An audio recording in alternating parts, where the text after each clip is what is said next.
Hola, buenas tardes, buenos días a todos ustedes, ¿cómo les va? Em, Esta primera clase asincrónica tiene como objetivo introducirlos un poco a cómo va a quedar organizado el curso, ¿cierto? Análisis Social de Chile, considerando que fueron finalmente muy pocos los que pudieron estar presentes el otro día en la primera clase sincrónica, ¿ya? Bueno, ahí se hizo una introducción eh, a los contenidos, ¿ya? Se explicó más o menos em, hacia dónde íbamos a apuntar con este curso.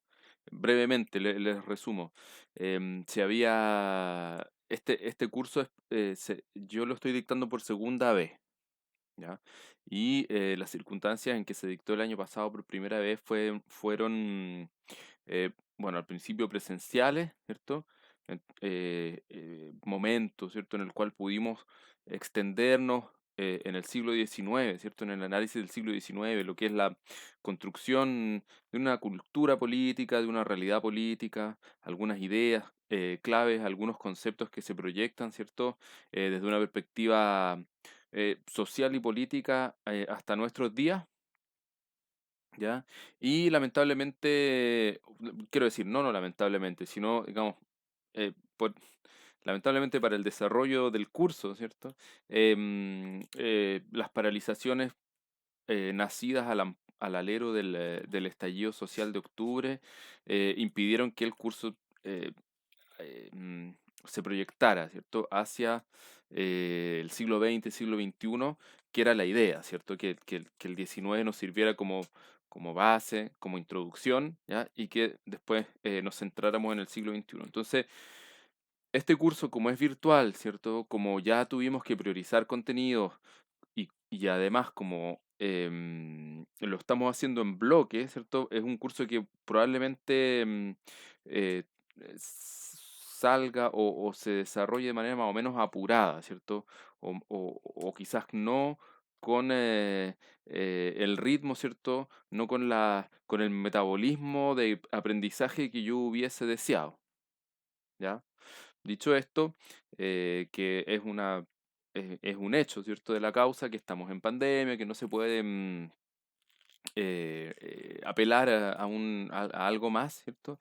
Es que vamos a hacer eh, una unidad mucho más breve de lo que es el siglo XIX, que ya comenzó la primera clase, ¿cierto? Ahora la próxima semana la vamos a continuar, ¿cierto? A complementar, hacer un breve paso por la primera mitad del siglo XX y enfocarnos ya más en detalle, ¿cierto? En el periodo que va desde la Unidad Popular hasta nuestros días, ¿ya?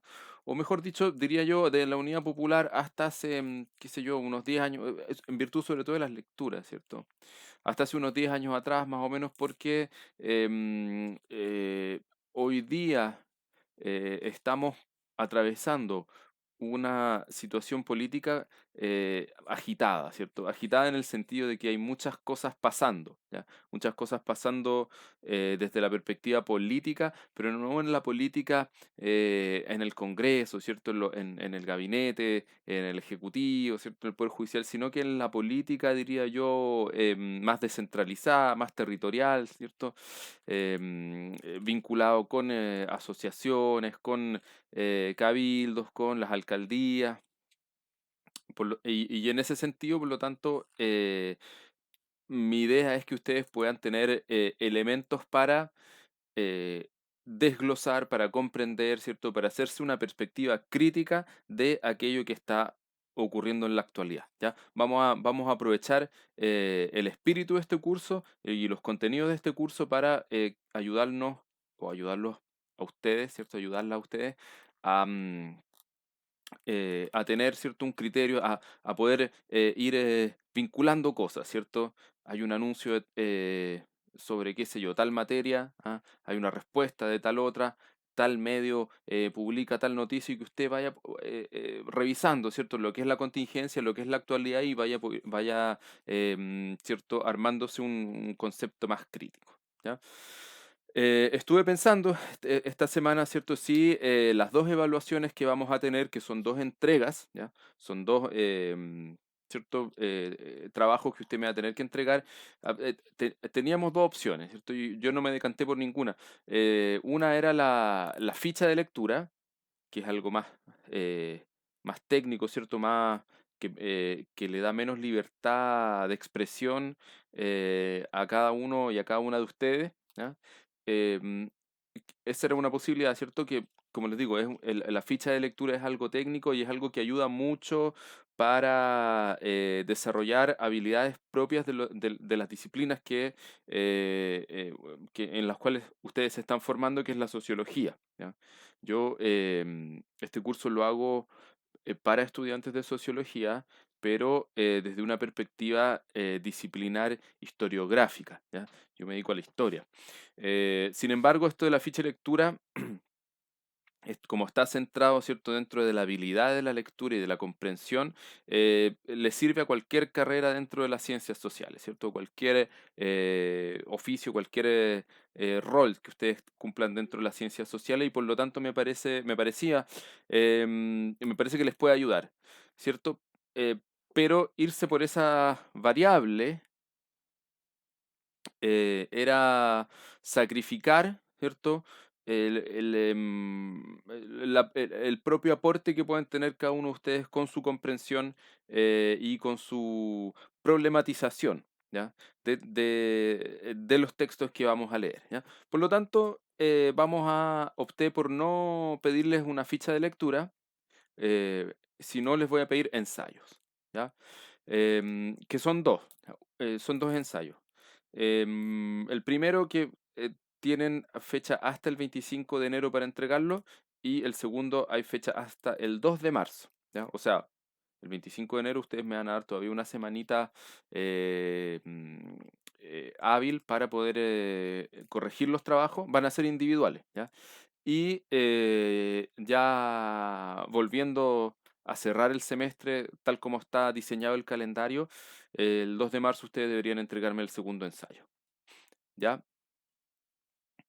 Em, los ensayos van a tener una pauta, ¿ya? Que va a estar, el lunes sin falta va a estar en el campus virtual, ¿ya? em, la pauta, ¿cierto? No es una rúbrica, ¿ya? Es solamente para que usted se guíe, ¿ya? Ahora, si hay algo que no está explícitamente pedido en la pauta, no lo contemple, ¿ya? Porque a veces yo sé que los estudiantes en distintas asignaturas les piden desde el tipo de letra, el tamaño, qué sé yo, las formas de citar, ¿cierto? Si es que no está explícito en la pauta, no lo contemple, ¿ya? Usted solo remítase a la pauta, ¿ya? Em, la bibliografía siempre normalmente uno tiene que colocar el año, el autor, perdón, en el siguiente orden, ¿cierto? El apellido del autor o autora, el nombre del autor o la autora, el año de la publicación, ¿ya? El título de la publicación, ¿ya? La ciudad en la cual fue impresa la publicación, ¿ya? O editada la publicación, la editorial, ¿ya? O la imprenta, ¿cierto? Y la cantidad de páginas, ¿ya? Eso es más o menos una cita completa, ¿ya? Si se trata de un artículo, ¿ya? Se coloca también la revista, el número, ¿cierto? Y el año de la revista y las páginas que ocupa el artículo dentro de la revista. Si se trata de un capítulo, lo mismo, ¿cierto? Se coloca el nombre del libro, el compilador, ¿cierto? O el recopilador y las páginas que ocupa, ¿sí? Eso es más o menos, ya para que usted lo anote así, lo consigne así en la bibliografía y en las notas. ¿Ya? Siempre hay como problemas, pero yo no le voy a pedir a usted que lo haga basándose en las normas APA o en las normas que sean, ¿cierto? Por ahora no me interesa. ¿Ya? Lo que sí me interesa es que tenga todos esos elementos que le señalo y que que aparezcan todas las citas con el mismo criterio, con la misma regla, ¿ya? Por ejemplo, si usted pone primero el apellido del autor, el nombre, el título y el año, que sea siempre así, ¿ya? No que tenga uno el apellido, el nombre, el título y después el otro el nombre, qué sé yo, el año, no, ya, que sean más o menos uniformizadas, independiente de el orden que usted prefiera darle, ¿ya?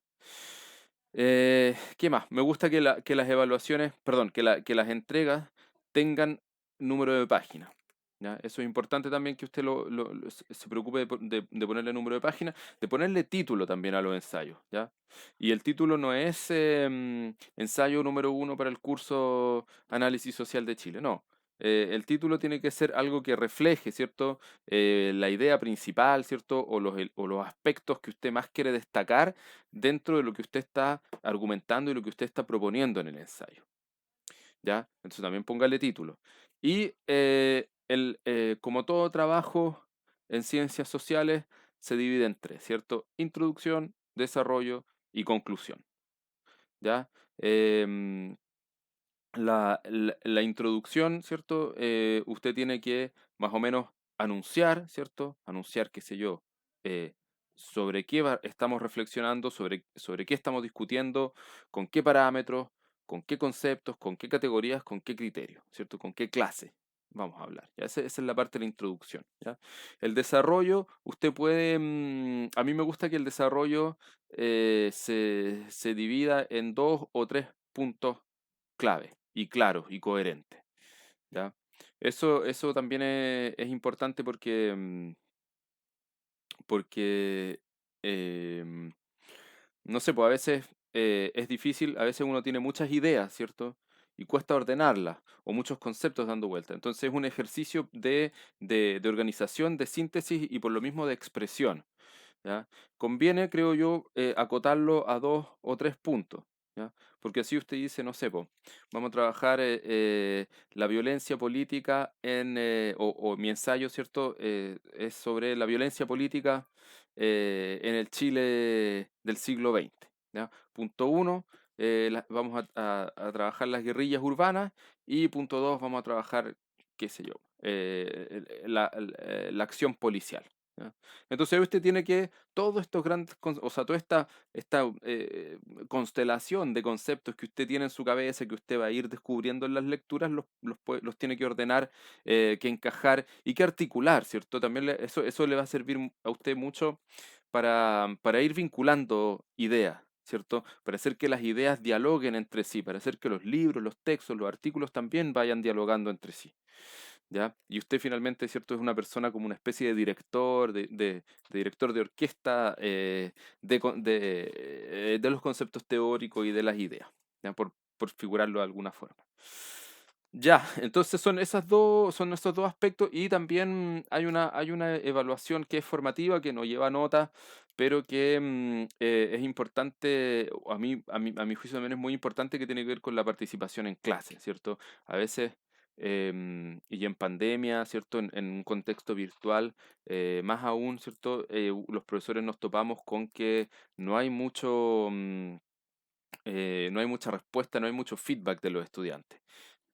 Uno quisiera a veces que a uno lo objetaran, le dijeran, no, profesor, yo creo que lo que usted está diciendo está equivocado, ¿cierto? Porque a mí me parece que las cosas son así o son asadas, o usted está poniendo el énfasis en tal aspecto y está oscureciendo la comprensión de tal otro, qué sé yo, ese tipo de cosas no son ofensas para nada, ¿cierto? Son verdaderos diálogos que se establecen entre los docentes y las estudiantes. ¿Ya? Entonces también me importa que ocurra eso. A veces nosotros los docentes tenemos que forzar eso y les pedimos una tarea, qué sé yo, una tarea breve. Así he ido operando yo en pandemia, ¿cierto? De pedirles, qué sé yo, que hagan una microinvestigación en internet, sin ir más lejos, sobre algunos conceptos, ¿ya? Por ejemplo, no sé, pues si estamos viendo la unidad popular, ¿ya? Em, em, les voy a pedir quizás a cada uno de ustedes que me traiga un concepto. ¿Qué es lo que qué es lo que es el FRAP? ¿Ah? ¿Qué es lo que es la vía chilena al socialismo? ¿Qué es lo que es el GAP? ¿Qué es lo que es, qué sé yo, los cordones industriales? ¿Ah? Qué es lo que es, qué sé yo? eh, eh, en fin, les puedo preguntar por los programas también, qué sé yo, pero para que usted investigue brevemente en Wikipedia incluso, no le estoy pidiendo que vaya al archivo, ¿cierto? O que vaya, que tenga que ir a los libros ya más publicados, sino para que nos vayamos haciendo una idea, ¿ya? Como les digo, tenemos poco tiempo para hacer este curso y por lo tanto no nos podemos quedar en ese tipo de detalles que me parecen menores, ¿ya? Volviendo al tema de las evaluaciones, ¿ya? Lo importante, y conjugándolo con el principio, es cierto que yo les decía que lo que me importa es que veamos la historia de los últimos 50 años, la historia política de los últimos 50 años, que podamos hacer un análisis, es que les voy a pedir, o les voy a entregar algunas lecturas para que ustedes lean, ¿cierto? Para que ustedes revisen, reflexionen y compongan sus trabajos, ¿cierto? Sus ensayos. El primero son unos capítulos de un libro muy importante, acá lo tengo, ¿cierto? Se los tengo que escanear, por eso todavía no, se los tengo que escanear para mandárselos, pero por eso me demoré un poquito, ¿cierto? Pero como les digo, el lunes ya a más tardar, el lunes va a estar la pauta y el lunes van a estar también la totalidad de las lecturas, ¿cierto? Este libro se llama Recordando el Chile de Pinochet en Vísperas de Londres 1998, ¿ya? De un historiador norteamericano que se llama Steve Stern, ¿ya? Steve Stern. Este libro, Recordando el Chile de Pinochet, es un libro que no solamente es importante por el contenido que tiene, sino también es muy importante por la metodología que emplea, ¿ya? Que es una metodología que estuvo muy en boga en los años 90, en los años 2000, precisamente el periodo en el cual se compuso, ¿cierto? Y se publicó esta obra, que es la historia oral, ¿ya? Que es la historia social, ¿ah? En el cual los investigadores, ¿cierto? Se preocupan de ir a entrevistar, ¿cierto? Sobre todo de hacer entrevistas, ¿ya? De producir diálogos, de intentar extraer información de las personas que habían vivido algún determinado episodio histórico, ¿ya? Entonces muchos historiadores, ¿cierto? Em, se dedicaron a esto. Mario Garcés, por ejemplo, que escribió un hermoso libro que se llama El golpe en la legua, ¿ya? Gabriel Salazar, ¿cierto? Sergio Grestoso, a quien ya en la clase pasada, de quien ya nos remitimos, ¿cierto? Nos referimos en la clase pasada, son exponentes de esta corriente, ¿ya? Y Steve Stern, acaso, sí es uno de los más prominentes también, ¿ya? Entonces él se preocupó de extraer, ¿cierto? Lo que podían ser las memorias de distintas personas, ¿cierto? Distintos tipos de personas, ¿ya? En el Chile del golpe de Estado, de la dictadura de Pinochet, ¿cierto? Gente que podían ser pobladores, que podían ser oficiales del ejército, ¿cierto? Que podían ser militantes de partidos, etcétera, etcétera. Entonces ahí fue articulando, ¿cierto? Eh, la información que iba extrayendo de las entrevistas que iba haciendo este historiador Stern, eh, y con un espíritu agudo, ¿cierto? Como casi que una especie de historia psicológica, ¿ya? Bueno, esta persona prefiere evitar hablar de la violencia política, ¿ya? O prefiere evitar hablar de los crímenes contra los derechos humanos en el periodo de la dictadura militar, etcétera, etcétera, ¿ya? Entonces vamos a leer algunos capítulos de este libro, algunos que a mí me parecen que son más... además un libro sencillo de leer, ¿cierto? Y muchos historiadores consideran que es un libro, como insisto, metodológicamente es un libro bien importante, ¿cierto? Entonces, eh, es, es- es un... Es una introducción también a la historia, ya no es solamente una introducción a los recuerdos del Chile de Pinochet, sino también es una introducción a la historia, ¿ya? Em, Eso por una parte, ¿cierto? Bueno, ese es el Recordando el Chile de Pinochet en vísperas de Londres 1998. Londres 1998, ustedes quizás lo saben, quizás no lo saben, pero es el momento en el cual Pinochet es arrestado, ¿cierto? En Londres por la orden de un juez español, ¿cierto? Quien abrió una causa en su contra por delitos de lesa humanidad. Ese juez, el juez Baltasar Garzón, y ahí digamos, pasaron muchas cosas, ¿ya? Muchas cosas desde la perspectiva comunicacional, desde la perspectiva social, fue como se tiende a decir hoy día, fue un parteaguas, ¿ah? Político, eh, mm, y también toda una maquinación y todo lo que hoy día llamamos una cocina política para ver si es qué se podía hacer, ¿cierto?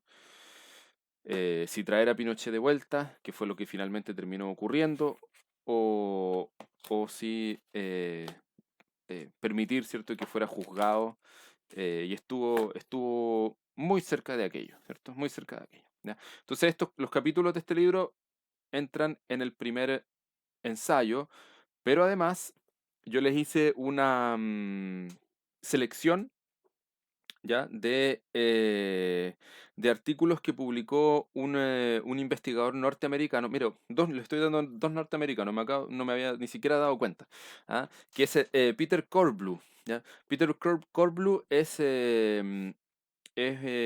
un investigador, ¿cierto? Eh, bueno, hoy día, claro, deberíamos decir, también tiene un perfil, ¿cierto? También tiene una deriva activista, ¿ya? ¿Por qué? Porque este señor Peter Korblue, fue el que lideró los equipos que desclasificaron los documentos de la CIA, ¿ah? De la Central de Inteligencia estadounidense, y que revelan, ¿cierto? Muchas de las decisiones, muchas de las conversaciones, muchos de los movimientos, mucho de la diplomacia, de la política internacional en este periodo, ¿ya? En el momento de la Unidad Popular y de la dictadura cívico-militar, ¿cierto? Liderada por Pinochet. Entonces es bien esclarecedor este señor Peter Korblue. Ahora, Peter Korblue tiene varios libros, ¿ya? Pero yo no les voy a hacer leer ningún libro, sino les voy a hacer leer un dossier, un conjunto de artículos que este señor Korblue publicó en el portal periodístico CIPER, ¿ya? El CIPER es Centro de Investigaciones Periodísticas, un portal chileno em, eh, fundado, ¿cierto? Y dirigido durante muchos años por una periodista, Premio Nacional de Periodismo, Mónica González, ¿ya? Y me interesa, armé este dossier, ¿cierto?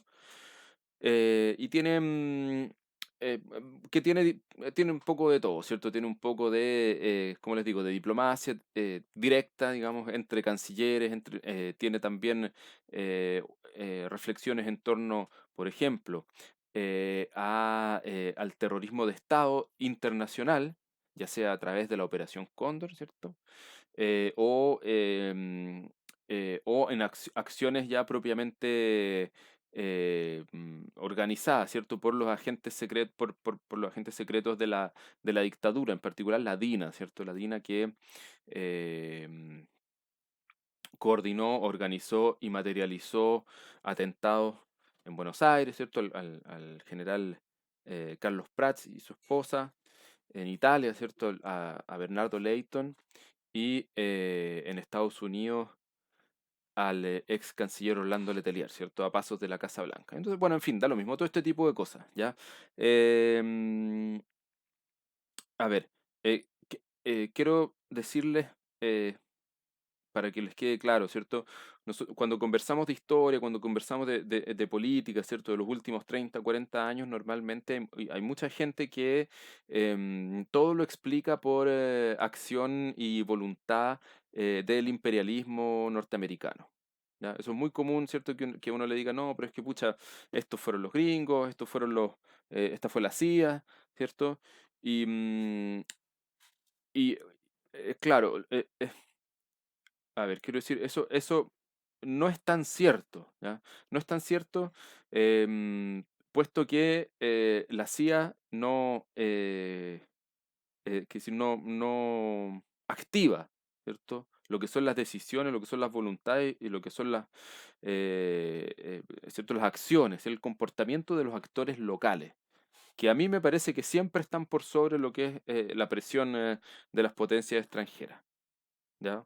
Como yo lo veo así como de forma prejuiciosa casi, ¿cierto? De forma estructural, ¿ya? Lo que no quiere decir que hay un contexto, ¿cierto? Hay un contexto internacional, hay un contexto de polarización, estamos en plena Guerra Fría, ¿ya?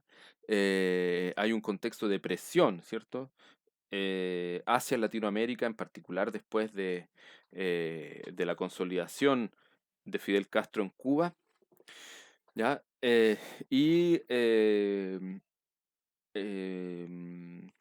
bueno, eso, por cierto, es sobre todo es un tema de contexto y diría yo también de experimentación. Eso es lo otro que quería decir, también un tema de experimentación, ¿cierto?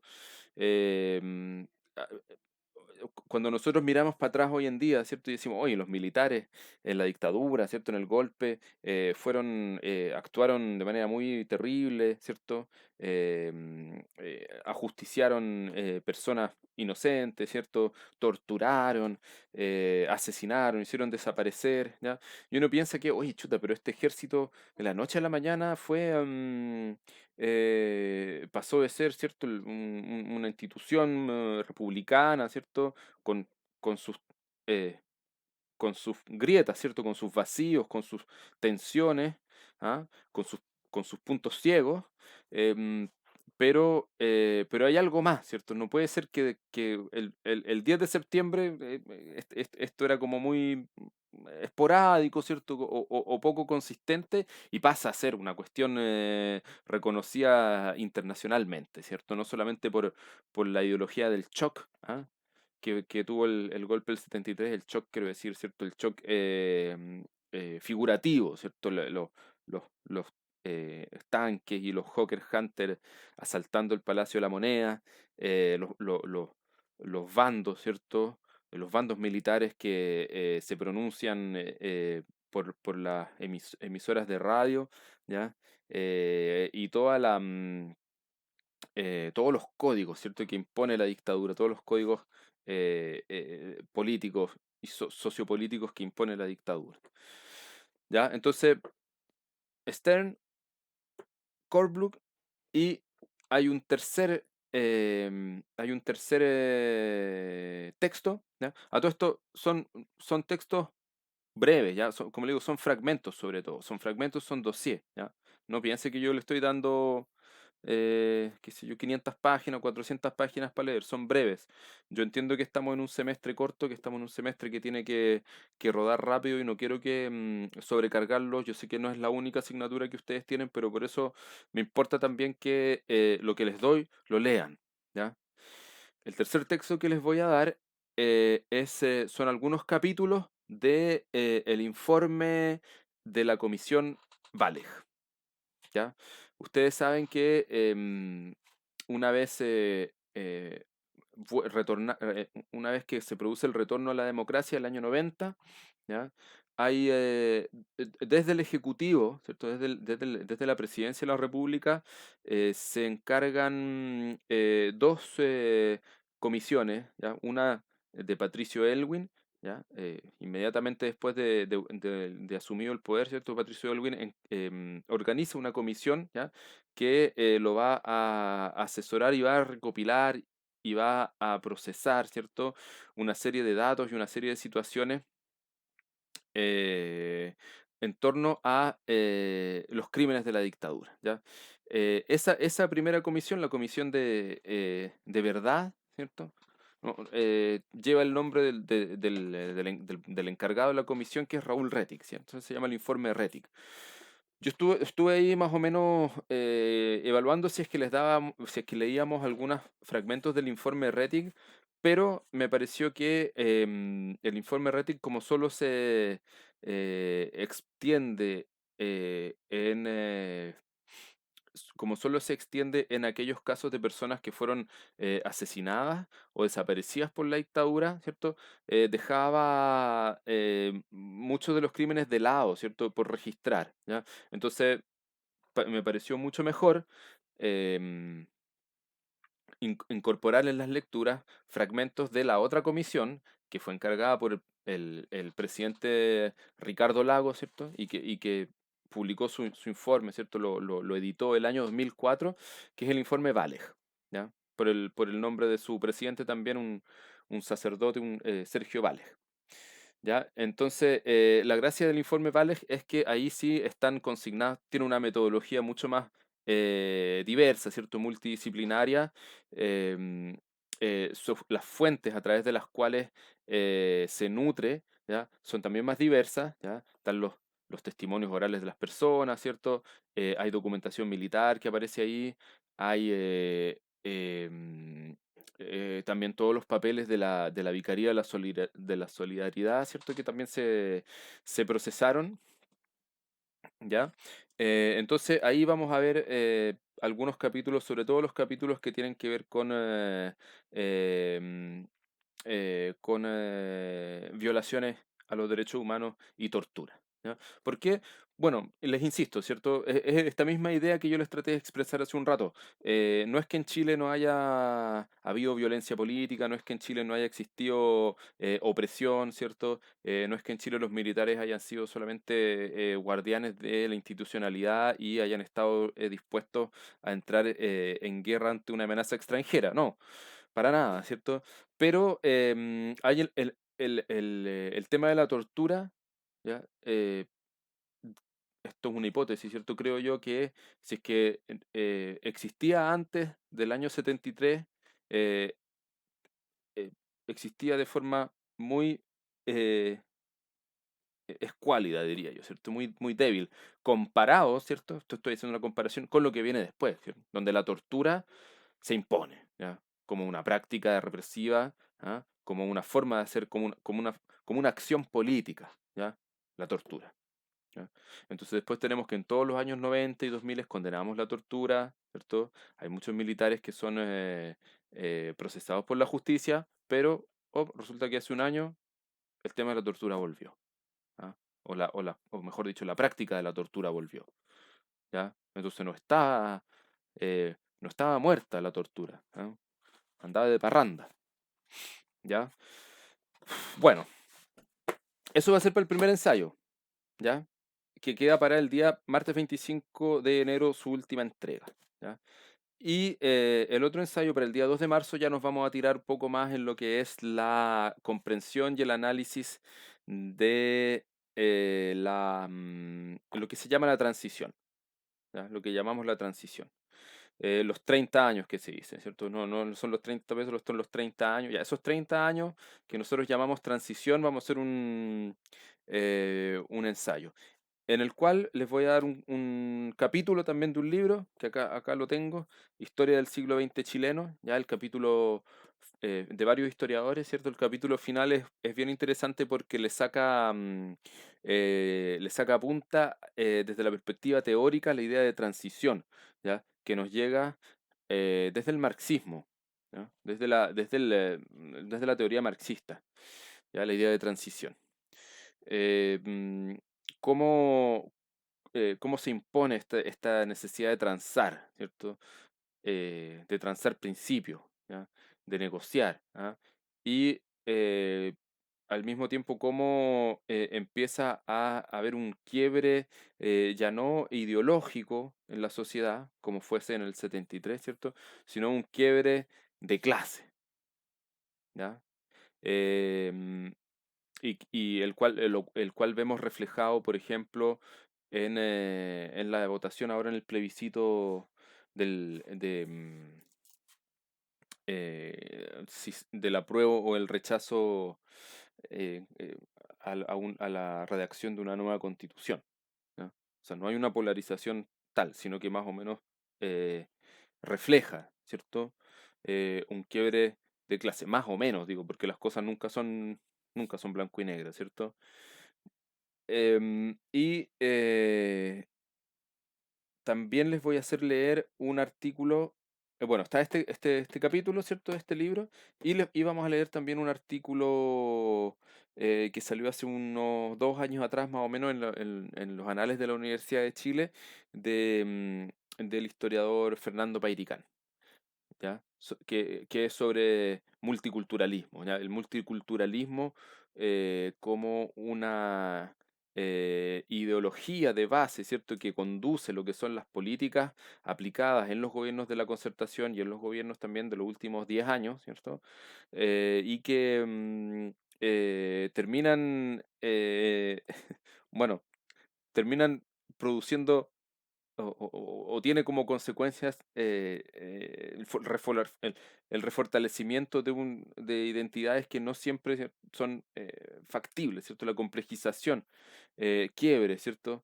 Dentro del mundo mapuche y que conducen a que hoy día estemos viviendo una situación delicada, ¿cierto? Donde, así como les decía yo, la tortura no estaba muerta, bueno, el racismo ¿ah? Tampoco estaba muerto, ¿cierto? El racismo tampoco estaba muerto. Entonces son cosas que más o menos a mí me preocupan y creo que tendríamos, y creo que hay muchos aspectos que yo calificaría de inaceptables, ¿cierto? Desde lo que es la educación cívica, ¿ya?